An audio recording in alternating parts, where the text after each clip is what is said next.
Un lancement, celui du programme d'action de l'Association pour la femme, l'action et le travail. C'était ce soir au Palais des Congrès sous la présidence de la Première Dame.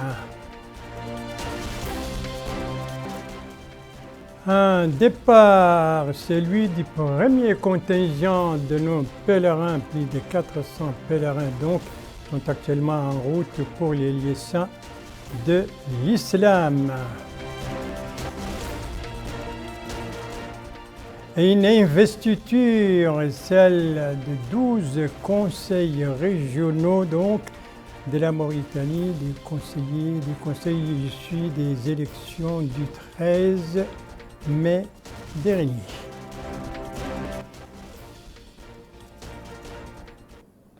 Tels étaient donc les principaux titres du journal et c'est parti. Mesdames, Mesdemoiselles, Messieurs, bonsoir et bienvenue. Pardon, je voulais annoncer que après les titres, il y a un invité ce soir du journal. Voilà, l'invité, c'est le directeur général des collectivités locales au ministère de l'Intérieur. Vous avez compris de quoi on va parler, bien entendu, de l'installation des conseils régionaux. Donc, cette fois, c'est la bonne.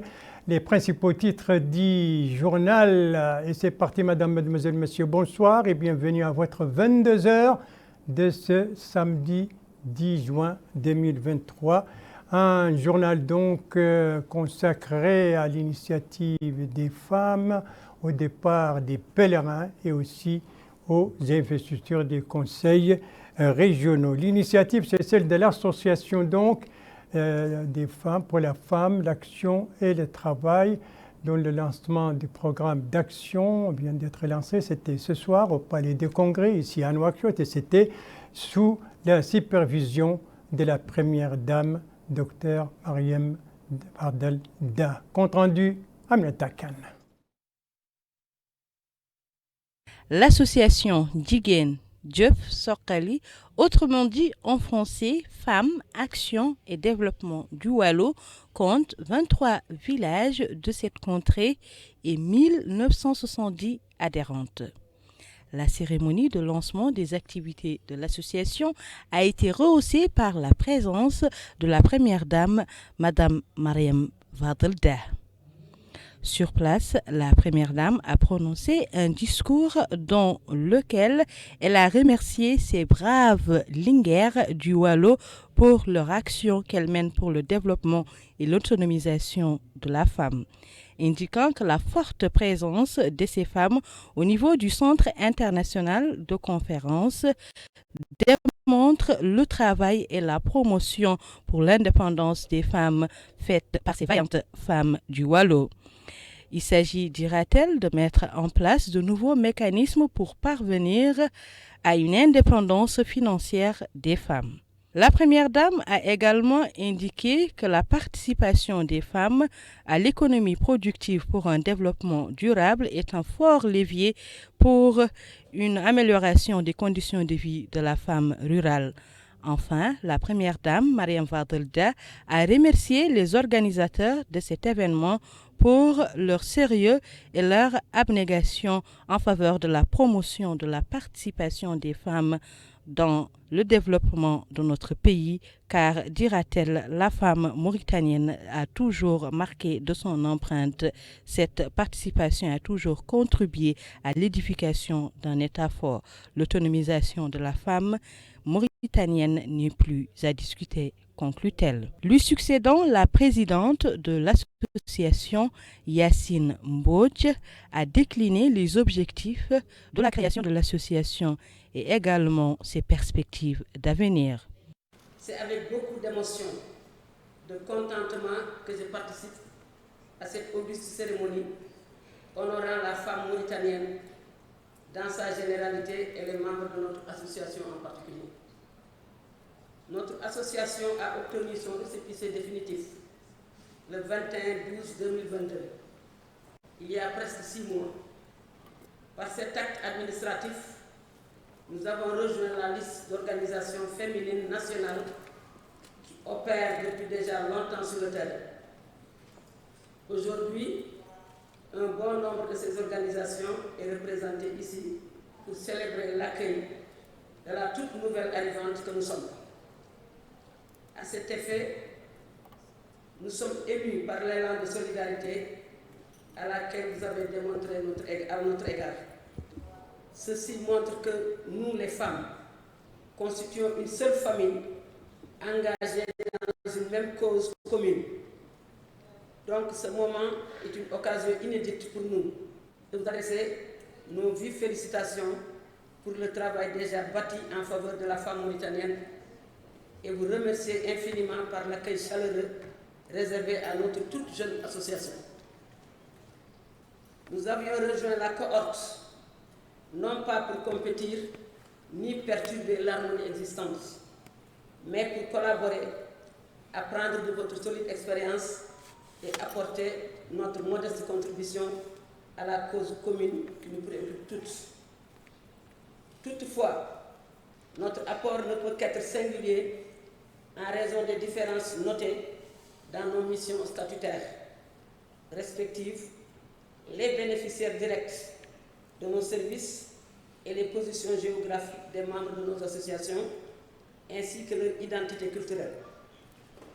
Sur ce, nous nous sommes permis de penser sous votre contrôle que l'autonomisation des femmes en Mauritanie peut jouer un rôle fondamental dans l'unité et la cohésion sociale, dès lors que la cause est soutenue avec beaucoup d'engouement par la haute autorité de ce pays, incarnée en la personne de la première dame, son Excellence Dr Mariam Mint Mohamed Fadel Ould.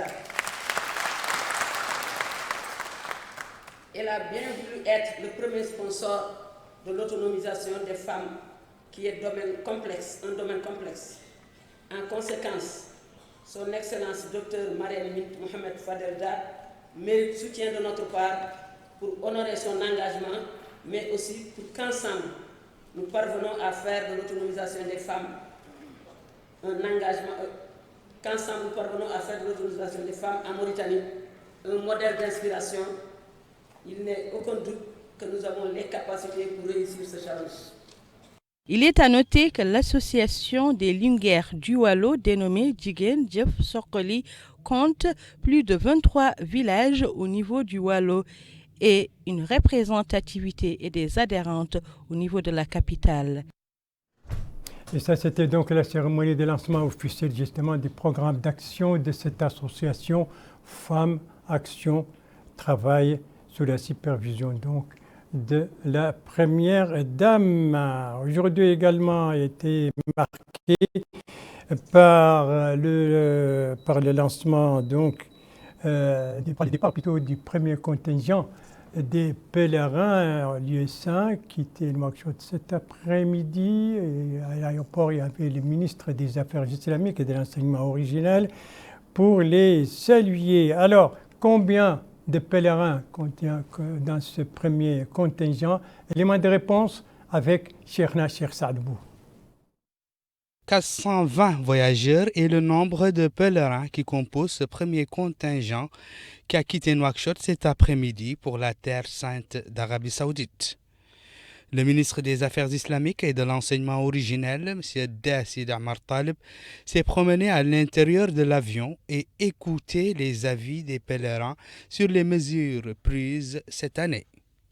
S'exprimant au micro d'El Mauritania, le ministre a d'abord rassuré les pèlerins par rapport à la durée du voyage, qui est de 7 heures au lieu de 9 heures, après avoir obtenu l'autorisation d'un nouvel itinéraire pour ce voyage. M. Da Sidi Amar Taleb a indiqué que des mesures ont été prises pour assurer le bon déroulement du processus qui fonctionne selon le plan tracé. Le ministre a rassuré les pèlerins que des améliorations seront apportées cette saison pour permettre aux pèlerins d'accomplir le Hajj dans de bonnes conditions. De son côté, le directeur général adjoint de l'ANAC, l'Agence nationale de l'aviation civile, a insisté sur le bon état des avions. Les avions ont été inspectés par l'ANAC, la maintenance effectuée par des inspecteurs de sécurité et que les résultats sont très satisfaisants selon le directeur adjoint de l'ANAC. Les pèlerins à qui nous avons tendu le micro se disent très satisfaits des mesures mises en place par le ministère. Il faut rappeler que 3500 pèlerins mauritaniens repartis en 6 vols vont effectuer le Hajj cette année. Voilà donc pour ce premier contingent de nos pèlerins au nombre de 420, donc qui actuellement sont en route pour le Médine El Mounawara. Et vous le savez, le nombre de nos pèlerins cette année s'élève à 3500, dont le départ s'étalera sur 6 jours à partir de ce samedi 10 juin 2023, un samedi 10 juin qui est marqué également sur un autre plan par l'investiture des conseils régionaux de la Mauritanie. Et donc c'est chose faite, c'est désormais chose faite. Ces conseillers issus des élections du 13 mai dernier, des élections législatives régionales du 13 mai dernier, eh bien ces conseillers ont été investis aujourd'hui sous la supervision des membres du gouvernement. On va commencer d'abord par Nouakchott, dont le conseil a été investi aussi aujourd'hui. Qui a supervisé l'investiture de ce conseil régional de Nouakchott? Où s'est déroulée exactement la cérémonie? Élément de réponse avec Aminata Khan. C'est au siège du conseil régional de Nouakchott que l'intronisation de la présidente et des membres du conseil régional de la capitale s'est tenue. Cette installation a été supervisée par le ministre de l'Intérieur et de la décentralisation, Mohamed Ahmed ou Mohamed Lemine. Cette cérémonie a débuté par l'intronisation de la présidente du conseil régional de Nouakchott, Fatimetou Mint Abdelmalek, et des conseillers issus de la majorité et de l'opposition. Ils ont par ailleurs procédé à l'élection des membres du nouveau bureau du conseil régional de la capitale. Le ministre de l'Intérieur et de la décentralisation a félicité la nouvelle équipe pour son élection. Il a en outre mis en avant l'importance des conseils régionaux dans la gestion locale. Le président de la République, dit-il, a fait part de la nécessité de rapprocher l'administration des administrés afin que ces derniers puissent obtenir les services dont ils ont besoin. Il a par ailleurs souligné que la décentralisation est une option dans la réalisation du développement régional avec l'adoption d'une stratégie nationale de décentralisation et de développement local. La présidente du conseil régional de Nouakchott, Fatimetou Mint Abdelmalek, a indiqué que l'œuvre du conseil régional est un travail d'équipe dont l'objectif est de se mettre au service des populations de la capitale. Les nouveaux conseils régionaux ont, après leur élection, été installés par les autorités qui ont pris part à ces rencontres. Voilà, vous l'avez bien donc corrigé de vous-même. Ce n'était pas Aminata Khan, comme je l'ai annoncé par inadvertance, mais c'était plutôt Abdoulaye Demeba. Il faut lui rendre ce qui lui appartient. Aminata Khan, on va la retrouver. Cette fois, je vous assure que c'est la bonne. Eh bien, il va nous parler d'autres installations, notamment les installations des conseils régionaux au niveau du Trarza et au niveau de Dakhlit Nouadhibou, puisque nous avons alors, vous venez d'entendre l'installation du conseil régional de Nouakchott. L'intérieur du pays n'était pas en reste. Bien sûr, ces conseillers ont été également investis et nous avons décidé par commodité de travail de les regrouper par deux.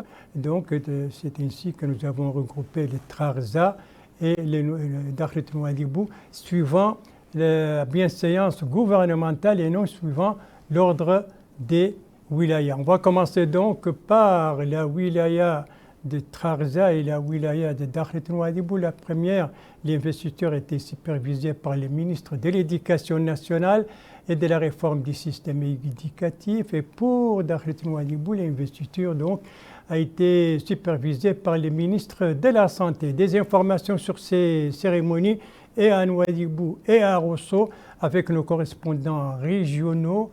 Des éléments d'information qui ont été retravaillés en français par Aminata Khan et cette fois-ci c'est la bonne, vous allez le suivre.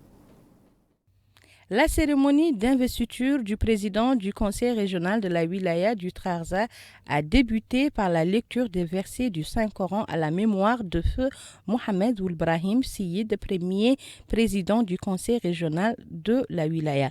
Ensuite, le ministre de l'Éducation nationale et de la réforme du système éducatif a présidé la cérémonie en présence du wali de la wilaya, Mohamed Mouloud. Le ministre de l'Éducation nationale et de la réforme du système éducatif a souligné dans son discours l'importance des conseils régionaux dans le processus de développement et de la décentralisation, ajoutant que la promotion de la décentralisation occupe une place importante dans les politiques du gouvernement avec une mise en place d'une stratégie nationale de décentralisation pour un développement local inclusif et la mise en place d'un conseil national de la décentralisation. Lui succédant, le wali de la wilaya du Trarza a indiqué que l'esprit de transparence a marqué ces élections qui a été couronné par la formation d'un nouveau bureau, ajoutant qu'il espère que ce bureau contribuera à soutenir le développement local en adéquation avec les aspirations du gouvernement. Ahmed Khori ou Mohamed Sidi a, au nom de l'ancien bureau du conseil régional, fait une présentation exhaustive des activités au cours de leur mandat.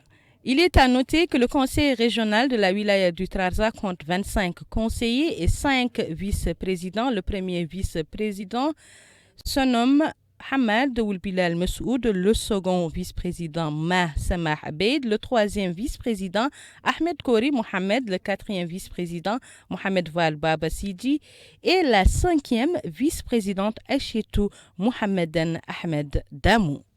Une cérémonie similaire a eu lieu dans la wilaya de Dakhlet Nouadhibou où le ministre de la Santé Mokhtar Ould Dahi, accompagné du wali de la wilaya de Dakhlet Nouadhibou Mahi Ould Hamed, ont supervisé l'investiture du président du conseil régional pour un mandat de 5 ans. Il s'agit de Mohamed Mami Ould Ahmed Bezeid.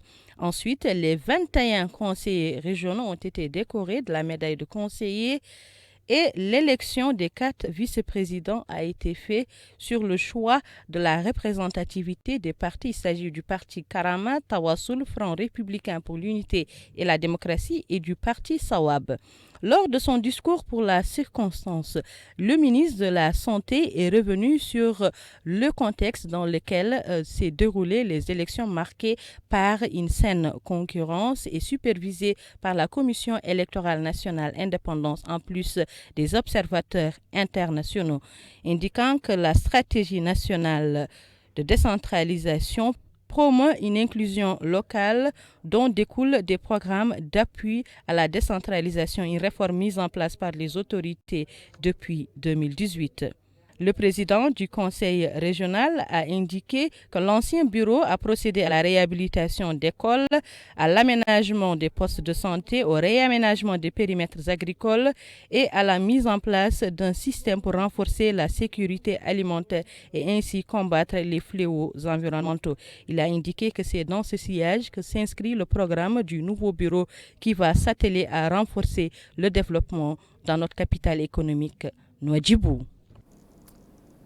Et nous quittons Dakhlet Nouadhibou pour l'Adrar et les Guidi Maha de Wilaya qui ont vécu elles aussi à l'heure aujourd'hui de l'installation de leurs conseils régionaux pour l'Adrar. C'était sous la supervision de la ministre de la Fonction publique et du Travail. Et pour les Guidi Maha, eh bien, c'était sous la supervision du ministre de la Transformation numérique, de l'Innovation et de la Modernisation de l'administration. Sur ces installations et à Selibabi et à Attar, des informations de nos bureaux régionaux dans ces 2 capitales régionales. Informations remises en français par Cheikh Nachir Sadbou. À Attar, dans la wilaya de l'Adrar, l'heure est à l'investiture du nouveau président du conseil régional de la wilaya et de ses conseillers. Venue superviser l'événement, la ministre de la Fonction publique et du Travail a rappelé la mission du conseil régional.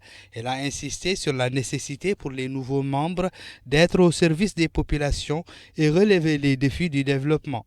La ministre a en outre incité le président et les membres du conseil régional à conjuguer les efforts avec tous les acteurs susceptibles de contribuer à l'essor de la wilaya.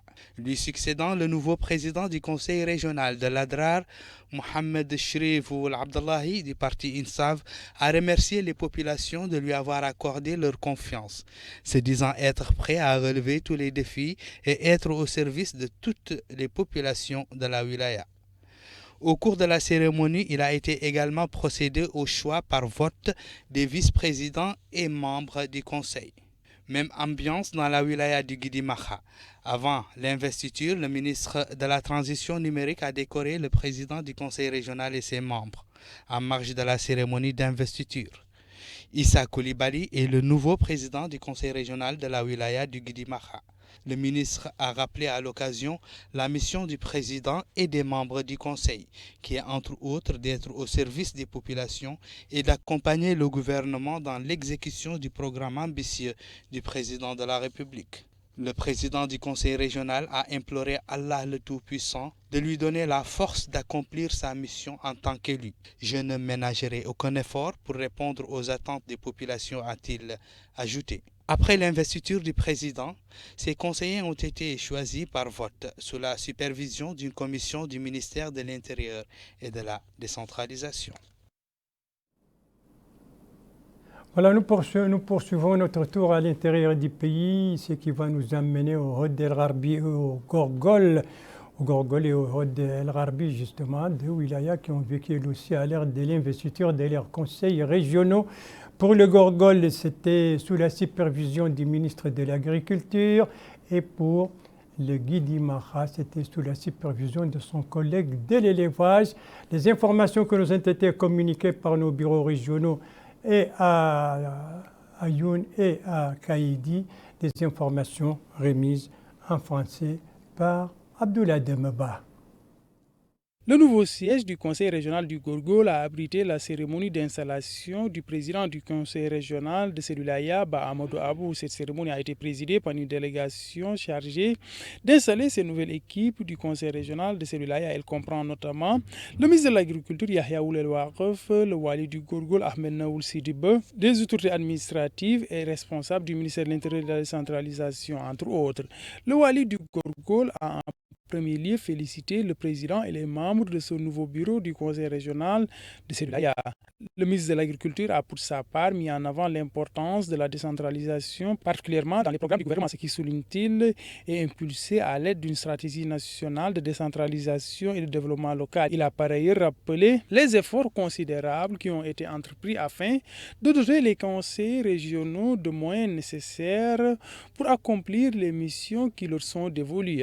Le président du conseil régional a pour sa part déclaré que le Gorgol est une wilaya à vocation agropastorale. Dans ce cadre, il a rappelé les efforts qui ont été entrepris par l'ancienne équipe du conseil régional afin d'accompagner les populations dans le cadre de leurs travaux champêtres. Suite à ces allocutions, les conseillers régionaux ont aussi été intronisés par le ministre de l'Agriculture avant l'élection des 5 vice-présidents du conseil régional du Gorgol après le décompte des voix. Le premier vice-président Mbeke Badadiko, le deuxième vice-président Adama Mamadou-Si, le troisième vice-président Cheikh El Bouhamani, le quatrième vice-président Fatimata Daouda Diallo, le cinquième vice-président Nalla Amadouba. Le siège du conseil régional du Hod El Gharbi a aussi abrité la cérémonie d'installation du conseil régional de cette même wilaya, ce en présence des 25 conseillers régionaux. Cette rencontre a été supervisée par le ministre de l'élevage Mohamed Abdallah Ousmane, le wali du Hod El Gharbi Ahmadou Mamadou Kelly, le conseiller du wali du Hod El Gharbi et des autorités administratives et sécuritaires de cette wilaya. Le ministre de l'élevage a félicité les membres du conseil régional du Hod El Gharbi. Il a en outre appelé les membres de cette structure à consacrer la décentralisation car l'État place de grands espoirs dans les régions en tant que vecteur de développement local. Le ministre de l'élevage a par la suite installé Jamal Ould Mohamed dans ses nouvelles fonctions de président du conseil régional du Hod El Gharbi. Le wali et les autres responsables qui ont pris part à cette cérémonie ont aussi intronisé les nouveaux conseillers régionaux dans leurs fonctions. Les membres ont aussi élu les 5 vice-présidents du conseil régional du Hod El Gharbi qui sont Mohamed Taghiullah, Talib Ahmed Jidou Sidi, Mahfoud Sidi Ali, Sultana Khayar Nas, Fatimetou Ahmedou Abdallahi. Le wali a salué le rôle du conseil régional dans le cadre du développement local. Le président du conseil régional du Hod El Gharbi a pour sa part apprécié la confiance placée sur les membres de cette structure. Il a par ailleurs déclaré qu'ils ne ménageront aucun effort pour le développement de cette wilaya. Et pour la Saba, il faut encore un peu de patience pour son conseil régional. En revanche, pour les tirs de mort, le conseil a été donc investi comme prévu, et c'était une investiture supervisée par les ministres de l'Emploi et de la Formation professionnelle en présence des autorités régionales. C'est un compte-rendu de notre correspondant permanent, Mohamed Bilal, compte-rendu revient en français par Aminata Khan. Investiture du nouveau président du conseil régional de Thierry Zemmour. Il s'agit de Hadrami Ould Hamadi et de ses 2 vice-présidents. La cérémonie d'investiture a été présidée par le ministre de l'Emploi et de la Formation professionnelle, Niang Momodou, en présence du wali de la wilaya du Thierry Zemmour, Mokhtar Ould Abdi.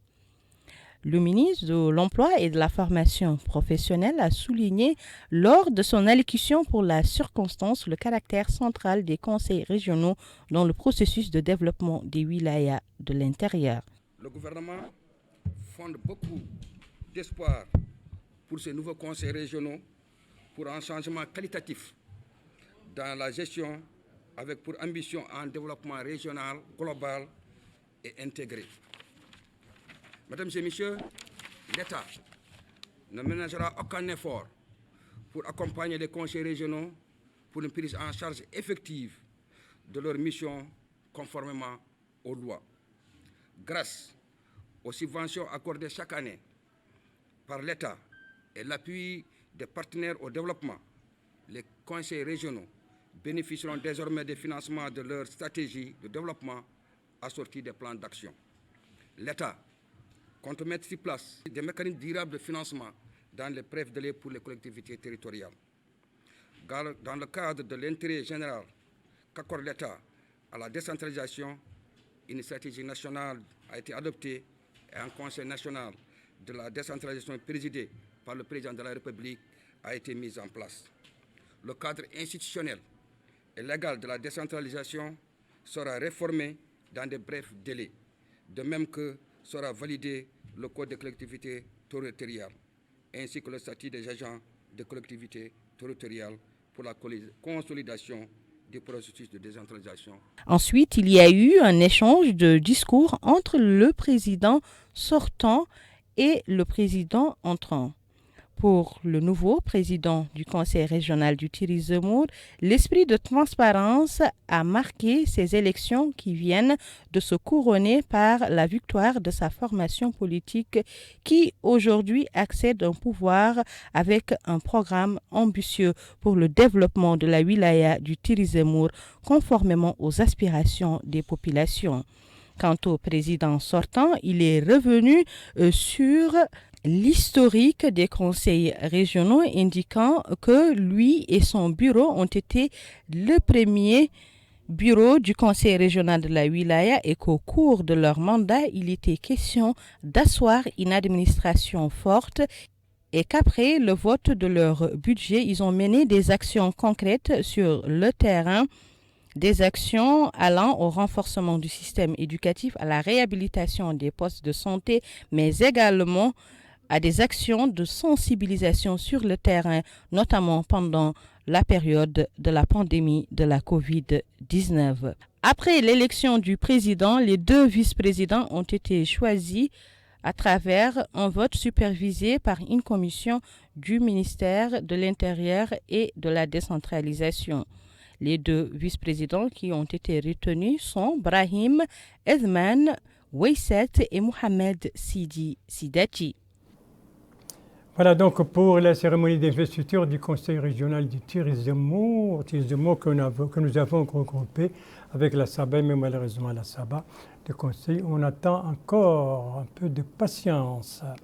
Voilà, on va quitter maintenant pour le Hod del Gharbi, le Hod del Sharqi et le Brakna. Eux aussi ont vécu à l'ère de l'investiture de leurs conseils régionaux.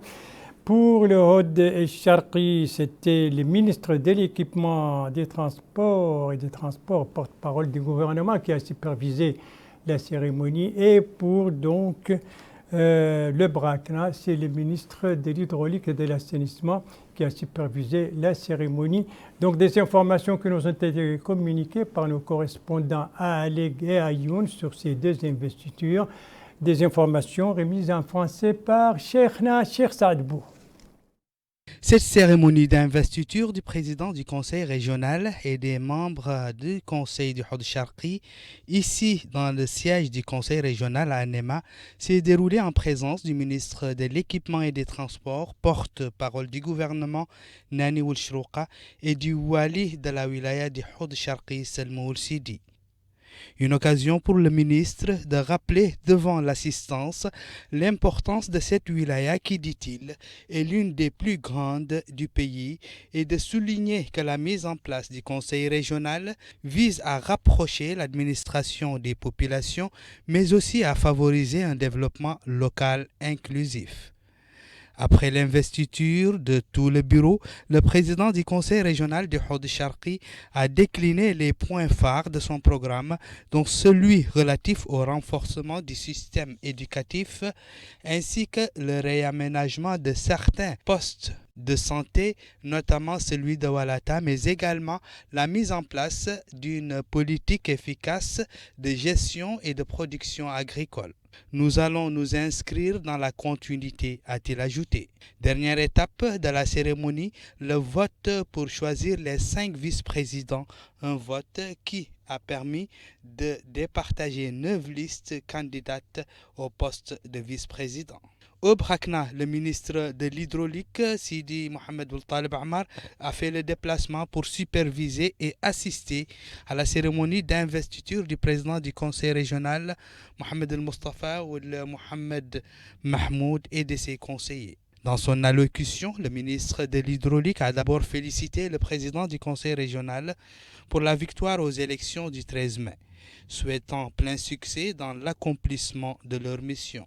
Il a appelé le président à rompre avec les propagandes de la campagne et travailler avec sérieux pour le développement durable de cette belle wilaya.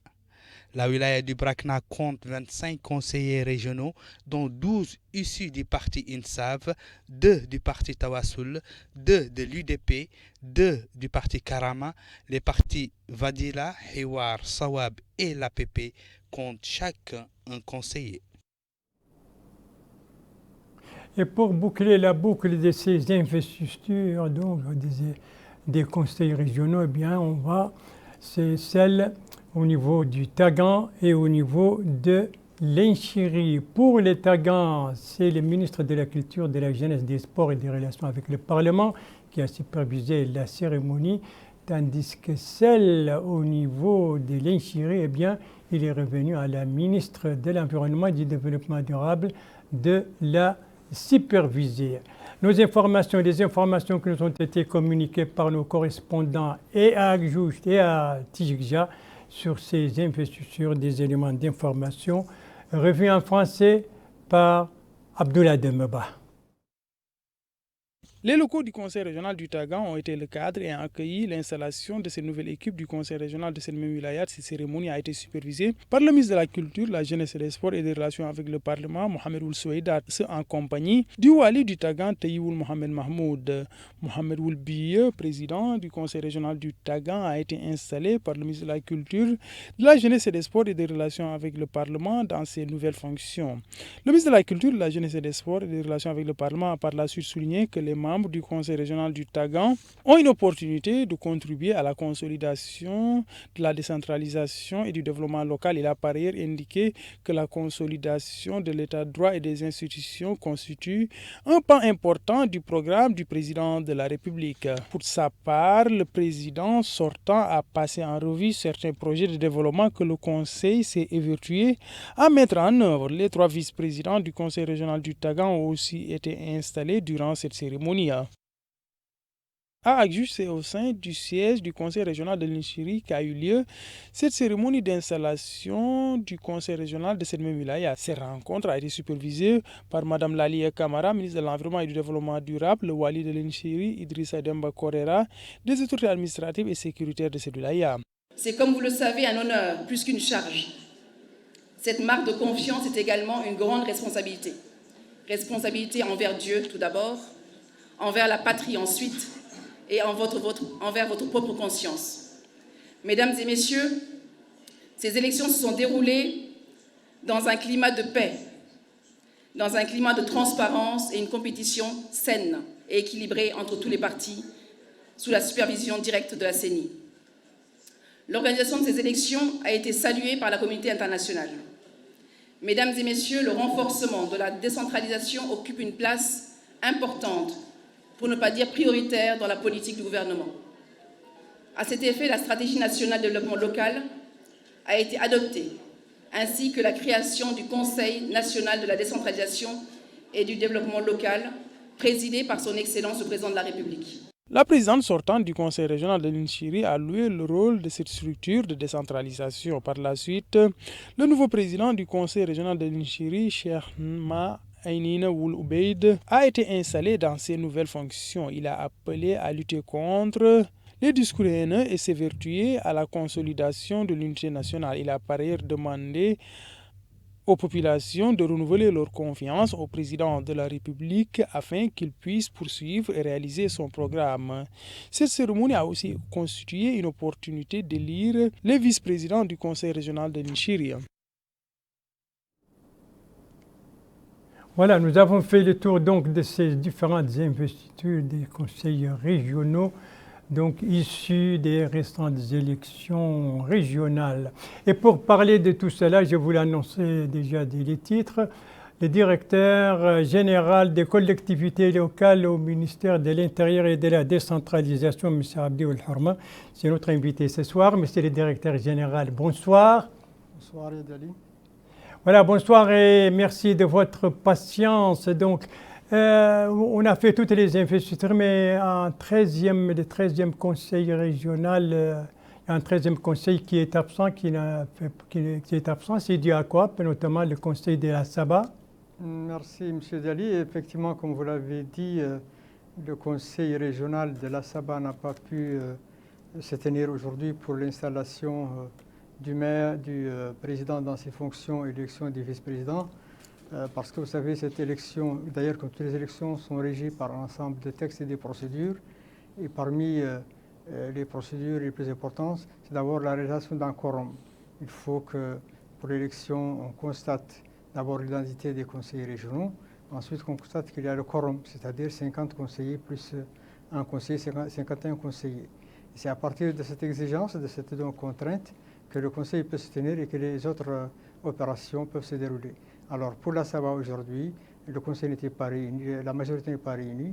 Il y avait 12 conseillers sur 25 et donc l'autorité qui a présidé à l'opération, à la supervision de l'opération, a donc déclaré que l'élection ne pouvant pas se faire, il a fallu reporter pour 72 heures cette réunion afin que le quorum puisse se tenir et donc que l'élection puisse se réaliser dans de bonnes conditions. Et on attend la formation de l'investiture pour quand? Vous avez une idée? 72 heures, c'est donc le mardi prochain. C'est le mardi prochain. C'est toujours sous la supervision du ministre de l'Habitat, de l'Urbanisme et de l'Aménagement du Territoire. Oui, il y a des délégations ministérielles donc, ont présidé et ont rehaussé de leur présence les... Mais est-ce que c'est toujours le même ministre qui sera là-bas? Là, je ne peux pas vous le confirmer, mais l'essentiel, c'est que l'élection se déroule là, sous la supervision des autorités, et donc dans les bonnes conditions, et suivant les règles de l'art, comme ce qui s'est déroulé dans l'Est des autres provinces. Mais vous confirmez quand même que d'ici mardi, on aura ce conseil? Tout à fait. Voilà. Qu'est-ce qui distingue justement ces conseils régionaux cette année par rapport aux précédents? Comme vous le savez, les conseils régionaux est issu d'une réforme qui a été engagée depuis un certain nombre d'années, depuis donc 2018, par la création de collectivités territoriales régionales ayant un ensemble de prérogatives, de compétences et de missions qui se trouvent dans la loi. Des missions essentiellement de programmation, de planification, de développement, mais aussi pour répondre aux besoins des populations au niveau régional. Oui, mais moi je demande justement, la question c'est qu'est-ce qui distingue ces conseils qu'on vient d'élire des autres qui sont partis? Une bonne question. Alors la première remarque qu'il faut faire, c'est qu'ils se sont déroulés dans le cadre d'une proportionnelle intégrale. Et cette proportion intégrale a fait qu'il y a maintenant une représentation de l'ensemble des sensibilités politiques au niveau des régions. Et donc il y a plusieurs partis qui sont maintenant représentés dans ces conseils, contrairement aux élections passées où il y avait un système majoritaire et on ne trouve que 2 formations politiques au niveau des conseils municipaux. Maintenant, dans le cadre du dialogue politique que nous avons connu il y a quelques mois et dans le cadre d'un consensus global entre la classe politique et le gouvernement, la proportionnelle a été donc intégrée dans le cadre du dispositif juridique au niveau des élections et aujourd'hui on a des conseils représentatifs de l'ensemble des populations, de l'ensemble des sensibilités politiques au niveau des populations, ce qui est une marque de démocratie, ce qui est un progrès, ce qui est une avancée significative en matière de démocratie et d'ancrage de la démocratie locale. Est-ce que ça leur donne plus de prérogatives? Pas du tout. Les prérogatives sont fixées par la loi 10-2018. Et quelles sont ces prérogatives? Il y a des prérogatives au niveau du développement local de manière générale, de la planification, de la programmation, de l'enseignement secondaire, au niveau de l'enseignement aussi professionnel, au niveau de l'agriculture, au niveau de la santé régionale, les hôpitaux. Mais ça c'est très général, puisque aussi c'est de quoi s'occupe aussi le Wali. Mais quelles sont les prérogatives précises là où il y a le conseil régional? Ça, c'est mes prérogatives qui n'ont rien à voir avec les autorités administratives. Les autorités administratives sont représentants de l'autorité centrale dans le cadre de ce qu'on appelle la déconcentration. Et donc, ils ont effectivement la mission de représentation de l'État de manière générale et de la politique de l'État, tandis que les collectivités locales sont issues de scrutins et ils ont des compétences que je viens de citer en matière de développement local, en matière de développement scientifique, culturel, en matière de planification de programmation, en matière d'urbanisme, en matière donc dans tous les domaines de la vie qui impactent la société et qui impactent le développement de manière générale du pays. Donc voilà les compétences qui sont celles des régions qui sont bien précisées par la loi. Et est-ce que c'est véritablement appliqué sur le terrain, cette décentralisation? Puisque tout ce que vous venez de dire, c'est un peu général. Hein. Tout à fait. Bon, c'est une expérience récente, comme vous le savez. Donc c'est le 2e mandat qu'on vient d'entamer. L'État a mis à leur disposition jusqu'à présent un certain nombre de choses. D'abord, il y a une stratégie nationale de centralisation du développement local qui fixe le cap pour l'avenir, pour les 10 prochaines années à venir. Il y a des stratégies de développement au niveau régional, ce qu'on appelle les SCRAP, les stratégies de croissance donc régionale et de prospérité. Et il y a un ensemble aussi de moyens et de dotations en matière de fonctionnement, en matière d'équipement et d'investissement. Il y a des ressources humaines qui ont été mises à la disposition des régions, mais dans le cadre effectivement d'une réforme progressive, dans le cadre d'une vision à long terme qui fera que les instances régionales se mettent en place et marquent leur place au niveau de l'ensemble du dispositif et du paysage institutionnel et économique du pays. Est-ce qu'il n'y a pas parfois des litiges entre les prérogatives du Wali, enfin les autorités administratives et celles des élus? Non, pas du tout. Tout est clair, tout est bien marqué. Chacun a son territoire, chacun a ses compétences. Et donc, le Wali a une compétence générale de représentation de l'État et de coordination de l'ensemble des structures au niveau de la région.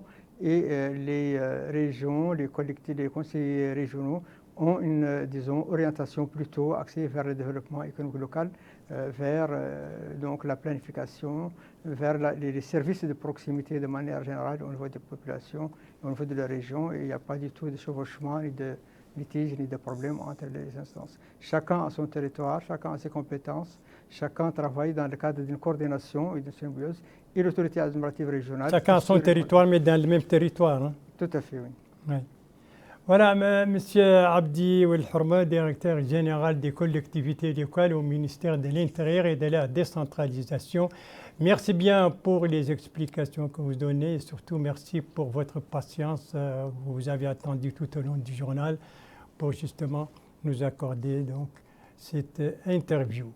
Voilà, c'est sûr donc cette interview de notre invité, le directeur général des collectivités locales, à propos justement des conseils régionaux, ce qui les distingue des autres, leurs prérogatives, etc., que se termine ce journal. Merci à vous, Madame, Mademoiselle, Monsieur, de l'avoir suivi. Merci bien entendu aux équipes rédactionnelles et techniques qui ont participé à sa conception. Je vous en rappelle les principales informations. Ici, nous sommes au Palais des Congrès, ici à Nouakchott. C'était ce soir le coup d'envoi du programme d'action de l'initiative Femmes, Action et Développement sous la supervision de la Première Dame. Ici, nous sommes à l'aéroport international Nouakchott-Moutounsi à l'occasion du départ du premier contingent de nos pèlerins pour les liaisons. Premier contingent composé de 420 pèlerins qui sont actuellement en route pour le Médina et le Mounawara. Ici, nous sommes à travers les pays à l'occasion donc de l'investiture des conseils régionaux issus des élections régionales du 13 mai dernier. C'est le conseil qui n'a pas été investi, c'est celui de la Saba, mais le directeur général des collectivités locales nous dit que d'ici mardi prochain, ce sera chose faite. Le JTF reviendra demain à la même heure, 22h, et vous serez en compagnie, suivant le planning des services, vous serez en compagnie d'Endei Sao Sidi. Quant à moi, il ne me reste plus qu'à vous souhaiter une très très bonne fin de soirée, une très très bonne fin de semaine, et à vous donner rendez-vous, Inch'Allah, vendredi prochain à la même heure, 22h. Bonsoir.